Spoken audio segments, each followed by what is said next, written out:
Well, I have with me today Amy. Hello, Amy. Hello, lovely Karen. I was making a video and Amy then rang me because it's an hour. They are an hour behind us still, America. We've changed our clocks, they haven't. That's right. So I've got Amy to help me make the video, but it was really strange because they say they're talking to Alexa. These questions are being asked and it's answering. And then it says this. Statutory law. Statutory Alexa, law. what is statutory law? Statutory law is a written law enacted by a legislative body. It is the primary form of law in common law systems, distinguishing laws created by a governing body from case law. And now we've noticed, I'm going to put it in there, Amy. Okay. And we've now noticed that it doesn't, when you look up statutory law, it doesn't say anything about common law. No, So why would Alexa say that? I don't know. Well, I'm not sure really what the thing meant, to be honest, but it said common law, didn't it? You heard it? It did, yes. So that's a bit strange because it doesn't say that at all. You can read there, but Amy might read a little bit. Amy, you going to read a little bit? Yes. It says statutory law refers to written laws that are formally enacted by a legislative body, such as the U.S. Congress or state legislatures. These laws are created through a formal process, starting as bills that are debated, revised, and voted on, and are codified into a legal code for organization and public access. Examples include and it says key characteristics, written and formal. Unlike common law, which is based on judicial precedent, statutory law is a written, codified set of laws. Yeah, but Alexa said it was common law. Yes, yeah. But we just wanted to make that point that just bit of that video didn't add up. Right. Yeah. And everything else was alright till we got to that bit. Then I made Amy listen to that bit again and again. Yeah. Because why would it say that when it doesn't say that? I don't know. Yeah. Very interesting. But we'll listen to the rest of the video because the rest of it's right. Yeah. Anyway, maybe someone else can work out what Alexa really meant. Yeah. But anyway, thank you for helping me with that, Amy. You're welcome, Karen. Statutory law. Statutory Alexa, law. what is statutory law? Statutory law is a written law enacted by a legislative body. It is the primary form of law in common law systems, distinguishing laws created by a governing body from case law. Alexa, how much money was put into a trust fund for the birth certificate when I was born? How much? The value of a birth certificate bond is usually at least $100 million. Alexa, what happens with the birth certificate bond over time? The birth certificate bond is a financial instrument that can be used to enslave a person's body, mind, and soul, turning them into collateral for government debt. Yeah. Makes sense, don't it? That's what I've been telling y'all, ain't it? Alexa, if I have a birth certificate, do I have a straw man? A straw man is created when a birth certificate is issued, according to a theory, and the straw man is then subject to statutory law. Statutory law. Statutory law. Statutory Alexa, law. what is statutory law?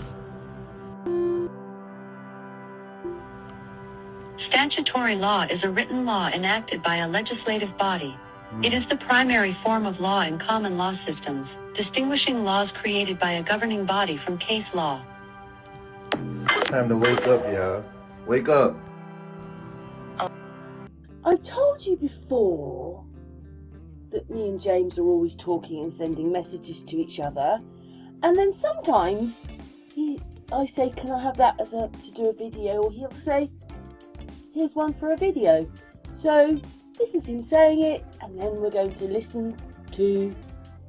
I've told you before that me and James are always talking and sending messages to each other, and then sometimes I say, can I have that to do a video, or he'll say, here's one for a video. So this is him saying it, and then we're going to listen to James. This is a sort of prelude because I thought the next bit you may want to use in the video. So I will start a new voicemail and use it as you wish.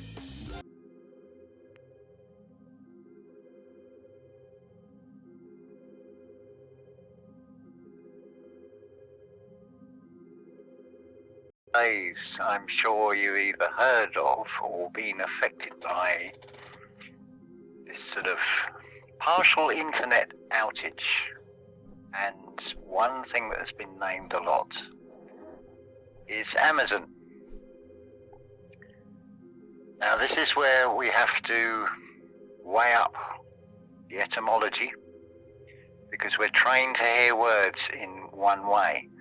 But straight away, you've got a corporate Amazon, and you also have the rainforest called the Amazon.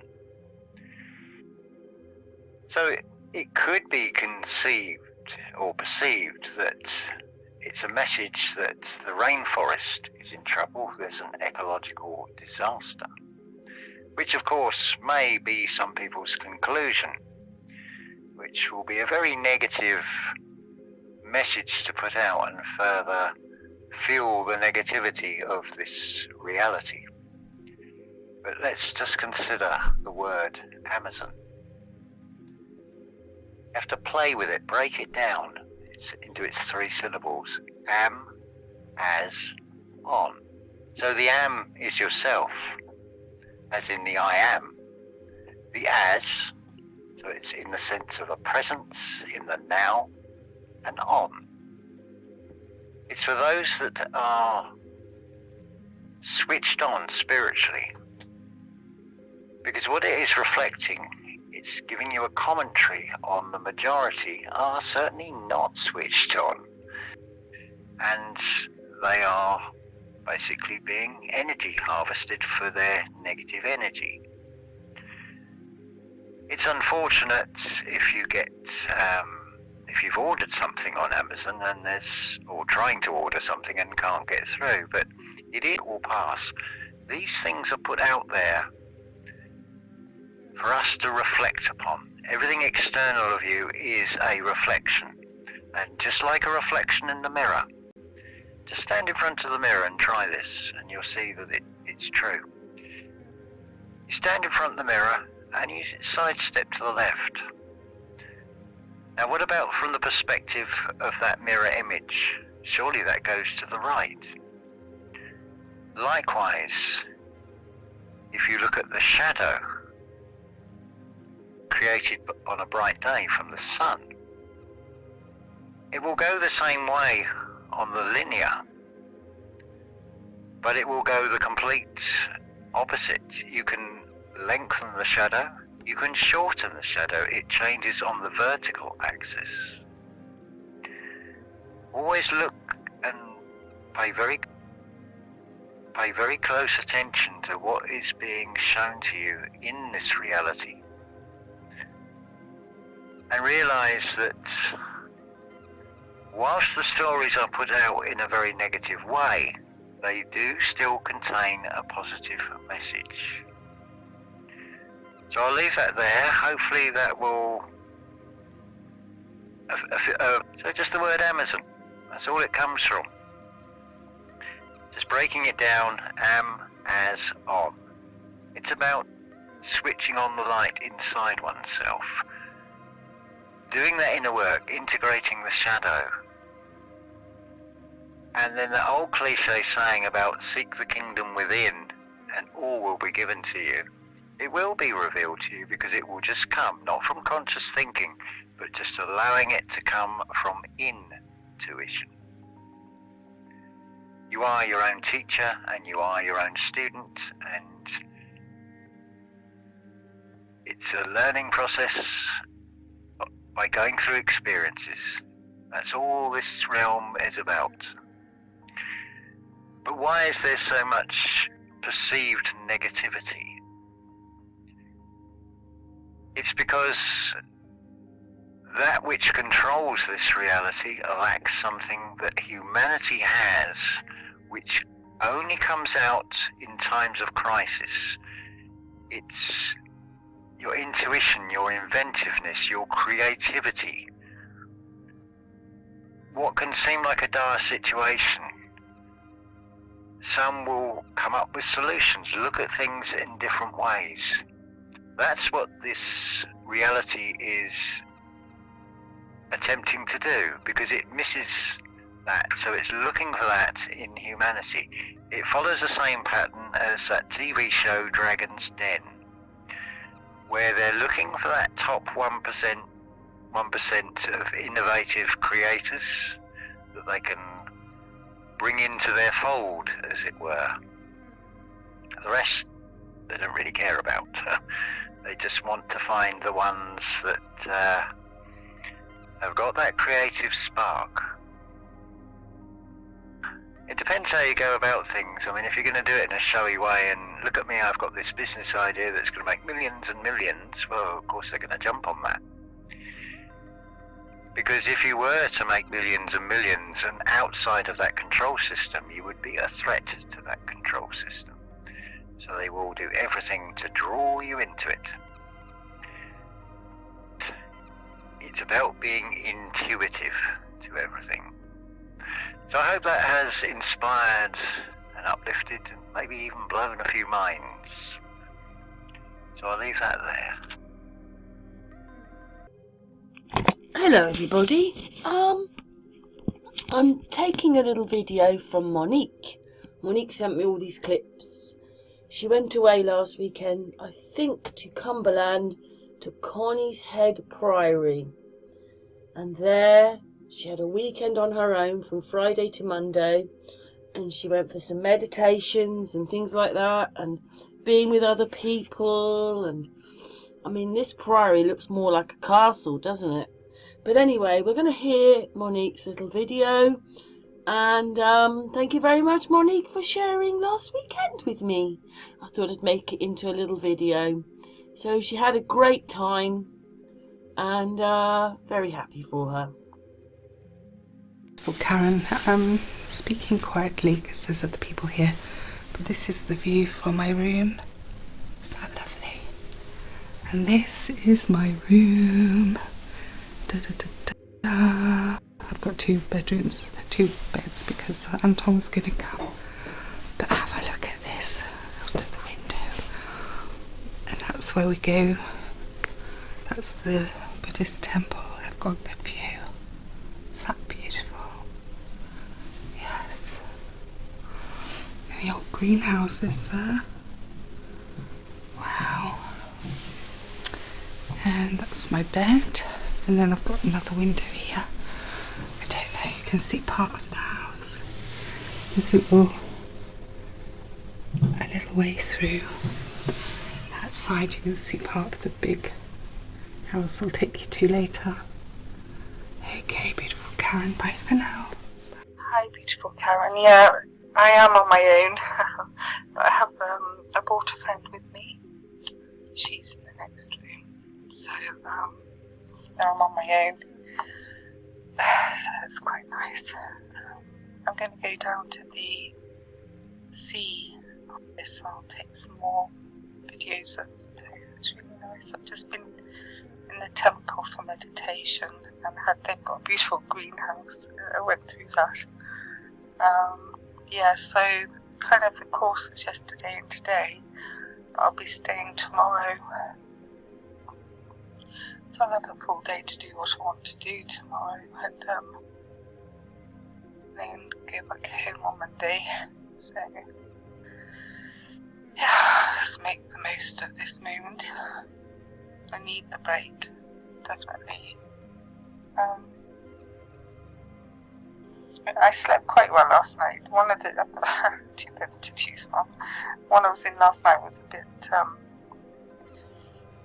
soft, so I'm going to stay in the other bed, which is a bit better. I should have stayed in that last night. But, yeah, anyway, beautiful Karen. I'll take some videos of the temple later on. It's quite amazing. So this morning we did had breakfast before 9. 9 went for meditation 9 till 10. From 10 to 11 had a break. Then went back in for a meditation from 11 till 12. Now we have a break again, and then it'll be food at 1. So yeah, the food's pretty good. You just help yourself, do whatever. And I've got coffee and teas in the room anyway, so I'll sort myself out with that. But I'm going out for a walk. They've got quite a lot of room space outside, and then it goes down to the sea, which is quite interesting. See if the tide's in or out. So they might have mud flats, so you have to be careful. Okay, love you, beautiful Karen. Bye for now.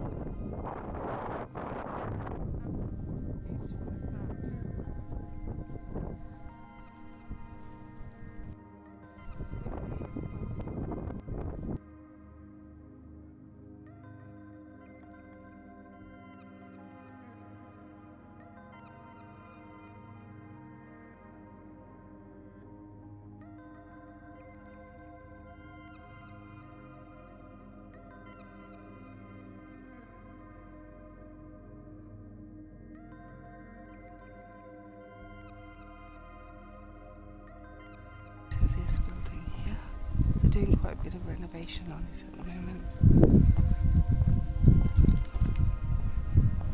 You can hear the seagulls in the back. They're still waking up. It's only 7:30. They do kind of meditation at 10:30. So fascinating. The bells aren't up there. Look. The clocks have been taken out and all the bells.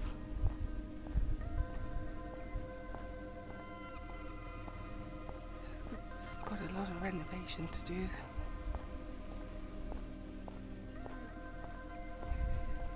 Anyway, let's have a look.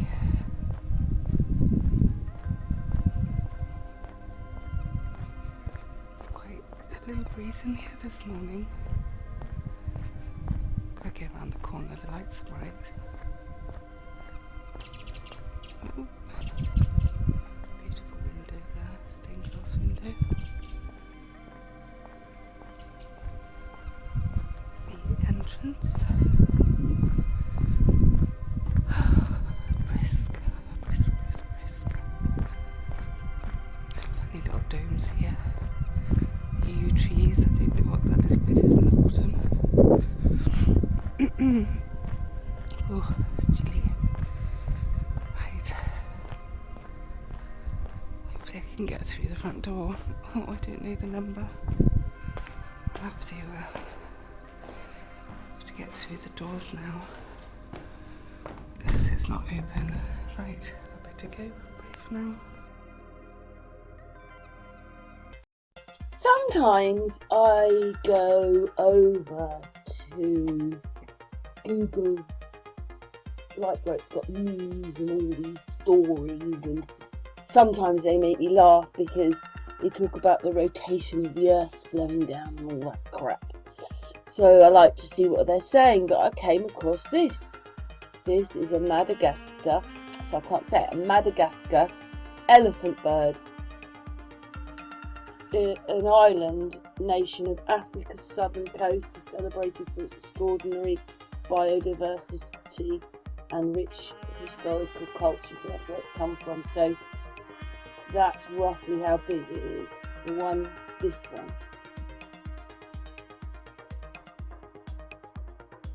But, I mean, they're really looking at an emu, aren't they? Say it's 9'8" there. But there isn't anything else really. Then, I mean, I wouldn't want that coming towards me. If that started running towards me and it was 9 foot, I could run out of the way. But I went over and found it on the newspaper rather than the article, so it's saying some stuff there, and you can read it if you like. But you know, when they talk about the earth slowing down. Anyway, there's a little bit of information. I don't really know why it got that name. Obviously, it's extinct. Of course, it would be. There you go. So, obviously, it would be the yellow one. The other picture there doesn't really look like this, does it? But I suppose that's probably an emu. Anyway, let's carry on, because I thought that was fascinating. The Madagascar elephant bird.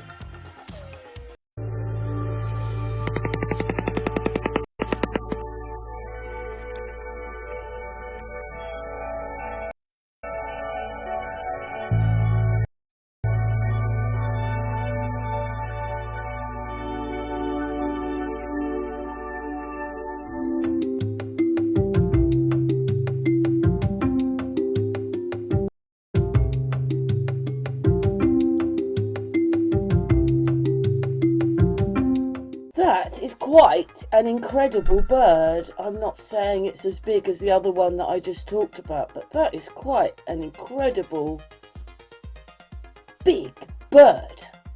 Very sort of past-like. There it is.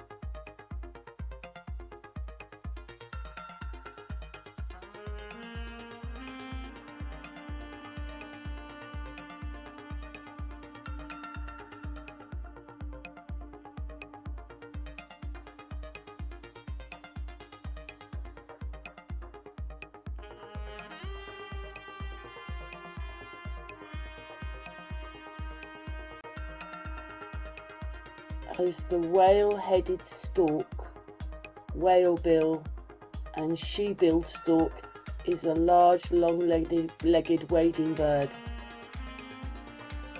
Its name comes from its enormous shoe-shaped bill. It says there that it can fly. I wouldn't want that coming towards me either. But that's amazing, isn't it? Well, that's good that there are quite a lot of the birds. I mean, that's probably, is that a good number? But at least it's thousands. Wow, that's good then. And that's what it eats. But this bird is here now. I'm not talking about this bird. This is quite an amazing stork, isn't it?